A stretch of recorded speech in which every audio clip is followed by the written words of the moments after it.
नमस्ते साथियों। आज की हमारी इस खास चर्चा में हम एक बहुत ही गहरी और पुरानी कहानी पर बात करने वाले हैं। ये कहानी प्रशांत महासागर के सोलोमन द्वीप से आती है और मेरा विश्वास मानिए, इस कहानी को सुनने के बाद हम अपनी ही आवाज और अपने शब्दों की अदृश्य शक्ति को एक बिल्कुल नए नजरिया से देखने लगेंगे। एक मार्गदर्शक के रूप में मुझे ये विषय हम सभी के लिए बहुत प्रासंगिक लगता है।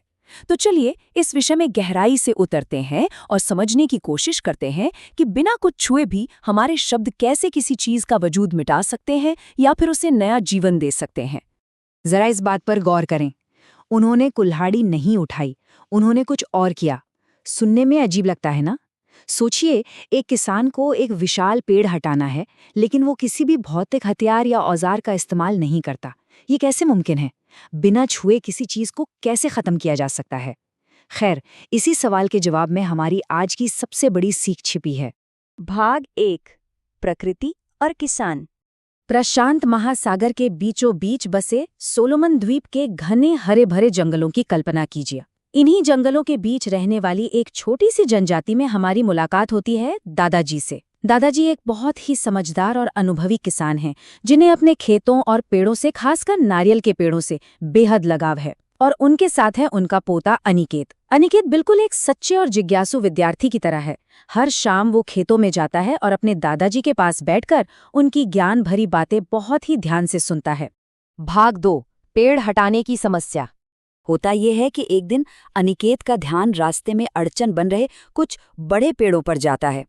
वो दादाजी से पूछता है कि इन पेड़ों को काटना तो नामुमकिन सा है, क्योंकि इनकी जड़ें इतनी गहरी हैं कि सबसे तेज कुल्हाड़ी भी इन्हें काटते काटते थक जाए। शारीरिक बल तो यहाँ पूरी तरह बेअसर नजर आता है। और यहीं पर एक अनुभवी शिक्षक के रूप में दादाजी मुस्कुरा उठते हैं, क्योंकि वे जानते हैं कि अब बारी है शारीरिक बल की नहीं, बल्कि एक प्राचीन और अदृश्य शक्ति का पाठ पढ़ाने की। भाग 3, वह अनोखा तरीका और उसका रहस्य। दादाजी ने जो बताया वो सच में किसी की भी कल्पना से परे है। उन्होंने कहा कि उनके पूर्वजों ने ऐसे पेड़ों के लिए कभी कुल्हाड़ी उठाई ही नहीं, बल्कि वे बस उस पेड़ के सामने खड़े हो जाते और उसे गालियां देने लगते। जी हाँ, बिल्कुल सही सुना हमने।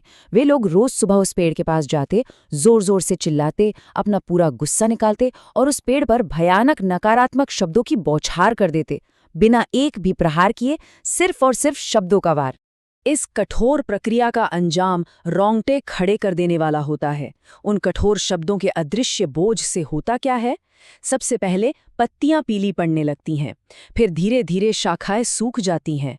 जो जड़ें कुल्हाड़ी से नहीं कटती थीं, वो अंदर ही अंदर कमजोर होने लगती हैं और आखिरकार बिना छुए वह विशाल पेड़ खुद ब खुद जमीन पर गिर पड़ता है।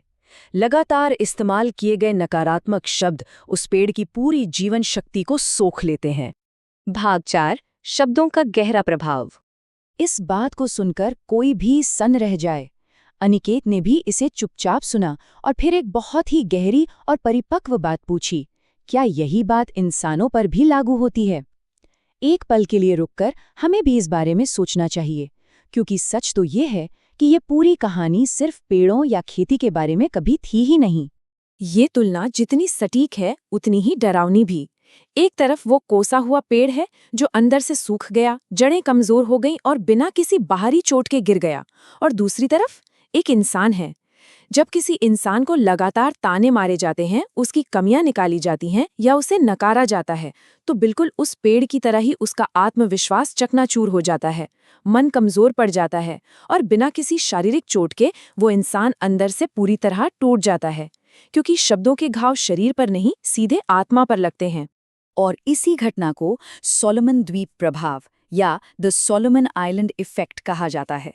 ये वो स्थिति है जहां नकारात्मक विचार और कठोर शब्द धीरे धीरे किसी की भी जीवन शक्ति को खत्म कर देते हैं।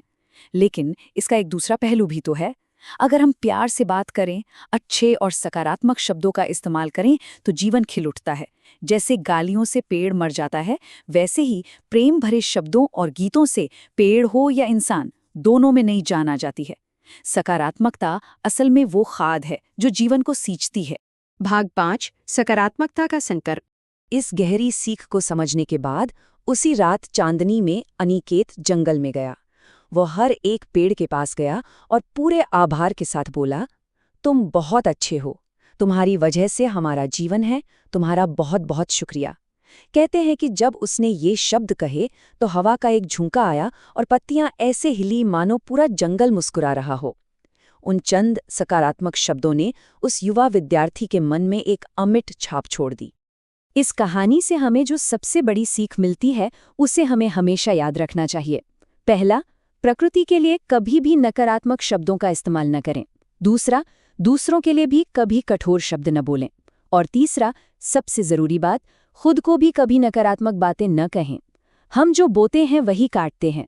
अगर हम अपने मन में, घरों में और रिश्तों में प्यार और सकारात्मकता के बीज बोएंगे तो हमारा जीवन भी एक हरे भरे जंगल की तरह लहलहा उठेगा। अब अंत में मैं एक बहुत ही ज़रूरी सवाल के साथ इस चर्चा को विराम देना चाहूँगा। हम सब अपने अपने जीवन में कौन से शब्द बो रहे हैं?